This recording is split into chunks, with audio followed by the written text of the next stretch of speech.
Саят Әкінім Хасенқызы, Абай Құнанбаев өлең сөздің патшасы. Өлең сөздің патшасы, сөз сарасы, қиыннан қиыстырар ел данасы. Тілге жүрекке жылы тиіп, тектегі шымыр кесін айналасы. Бөтен сөзбен бұлғанса сөз арасы, ол ақынның білімсіз бишарасы.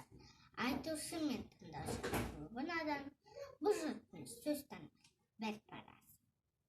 Өлеңге әркімнің ақ бар таласы, сонда да солардың бар таңдамасы. Іші алтын, сырты күміс, сөз жақсысы, қазақтың келістірер қай баласы. Ынсап, ұят, ар, намыс, сабыр, талап, бұларды ешкім керек қылмас. Терең ой, терең ғылым іздемейді, өтірік пен өсекті жүндей сабат.